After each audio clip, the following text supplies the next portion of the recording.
사랑하는 성도 여러분, 사실 우리에게 고난이 찾아오면 사람은 쉽게 무너진다라는 사실을 종종 경험합니다.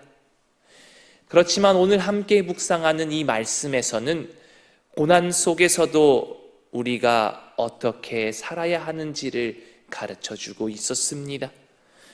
그러므로 오늘 이 말씀을 함께 묵상하며 나아갈 때에 고난 속에서도 하나님을 단단히 붙잡고 설 수 있는 우리 모두가 될 수 있도록 주님의 은혜 구하는 시간 되기를 이 시간 간절히 소망합니다. 고난 가운데서도 드러내야 할 삶의 첫 번째 모습은 무엇일까요?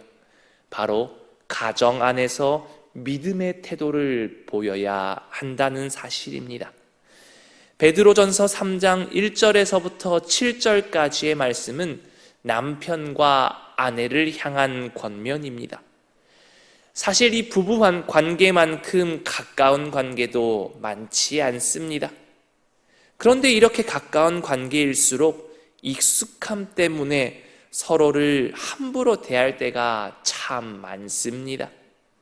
가장 아껴야 할 사람에게 무심하게 말하고 잘 지켜줘야 할 사람에게 쉽게 상처를 줄 때가 많다라는 거지요. 그래서 본문에서는 가까운 관계 안에서 그리스도인으로서 믿음의 태도를 드러내야 한다, 우리에게 권면했던 것입니다. 이 말씀은 누군가 한쪽만 참고 희생해야 한다라는 말씀이 아니었습니다. 오히려 하나님 앞에서 함께 은혜를 받은 사람으로 서로를 귀히 여기라는 말씀이었던 것이지요.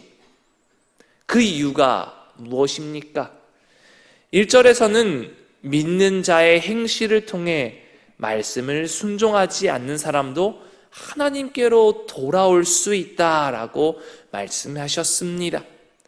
즉 우리의 말보다 삶의 태도가 누군가에게 믿음의 통로가 될 수 있다는 그 중요한 모습을 보여주었지요.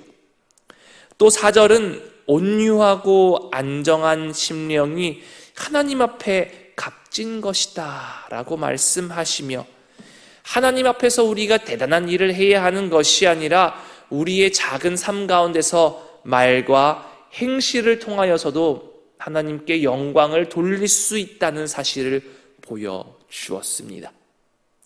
이처럼 믿음이란 가까운 사람을 어떻게 대하는가에서부터 드러납니다.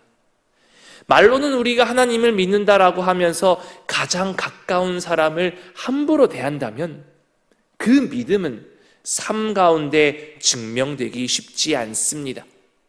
나와 익숙하다라는 이유로 함부로 말하지 않고 하나님 앞에서 함께 은혜를 받은 사람으로서 서로를 지켜주고 존중하는 삶을 살아갈 수 있는 우리 모두 되시길 소망합니다. 두 번째로는요, 우리의 믿음을 지키는 삶의 모습은 어떠해야 하는가? 공동체 안에서 선을 행해야 합니다. 베드로전서 3장 8절에서부터 12절까지 말씀에서는 공동체 안에서 성도들이 어떻게 태도를 보여야 하는가 보여주고 있었습니다. 성도란 혼자 믿음의 길을 걷는 사람들이 아닙니다.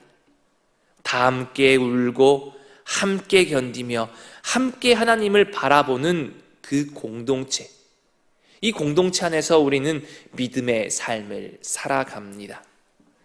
그렇지만 그 믿음의 공동체 안에서도 어려움이 있습니다. 서로 사랑해야 한다라는 것을 알고 있지만 옛 속담에 이런 말이 있지 않습니까? 사촌이 땅을 사면 배가 아프다. 다른 사람의 기쁨을 진심으로 받아들이지 못할 때가 참 많이 있음을 되돌아봅니다. 이런 모습은 오늘날 우리들만의 모습이 아니었던 것 같습니다. 베드로전서 3장 9절에서는 이렇게 고백합니다. 악을 악으로, 욕을 욕으로 갚지 말고 도리어 복을 빌라. 아마 초대교회 공동체 안에서도 악을 악으로 갚고 싶어 했던 그런 마음들이 있었던 것 같습니다. 그렇지만 오늘 본문에서 하나님께서는 우리에게 말씀합니다. 악을 악으로 갚고 싶다 할지라도 서로 복을 빌어야 한다라고 말입니다. 사실 이런 행동을 하기 쉽지 않습니다. 그렇지만 하나님을 신뢰하기 때문에 우리는 이런 믿음의 행위를 할 수 있던 겁니다. 내가 직접 갚지 않아도 하나님께서 아시기에, 내가 악을 악으로 반응하지 않는다 할지라도 하나님께서 나를 붙들어 주시기에 우리는 이 어려움 속에서도 서로에게 복을 빌 수 있는 것입니다. 그렇다면 이런 어려운 삶의 모습을, 그런 어려운 행동을 우리가 왜 행해야 할까요? 9절 말씀에는 이렇게 기록되어 있습니다. 이를 위하여 너희가 부르심을 받았으니 이는 복을 이어받게 하려 하심이라. 성도는 악을 이어받는 사람이 아니라 복을 이어받는 사람이기 때문입니다. 그러므로 우리가 악을 행하는 것이 아니라 우리의 입술과 우리의 행동이 복을 흘려내려 보내는 삶의 모습이 되어야 한다는 겁니다. 사랑하는 우리 성도 여러분, 우리 공동체 안에서 그리고 우리의 삶의 모습 가운데서 믿음의 행동들이 드러나기를 소망합니다. 상처를 받았다고 똑같이 상처를 주는 것이 아니라, 악한 말을 들었다고 해서 내가 폭언을 일삼는 것이 아니라 이 모든 것을 하나님께 맡기며 복을 비는 믿음의 사람이 되시기를 이 시간 소망합니다. 세 번째로 우리는 왜 이런 믿음의 모습들을 행해야 하는가? 고난 가운데서도 소망의 이유를 증언하는 삶을 살아가는 것, 이것이 믿음의 삶이기 때문입니다. 14절에서는 의를 위하여 고난을 받으면 복 있는 자다라고 이야기합니다. 17절에서도 하나님의 뜻이라면 악을 행함으로 고난받는 거다, 선을 행함으로 고난받는 것이 낫다고 우리에게 이야기를 합니다.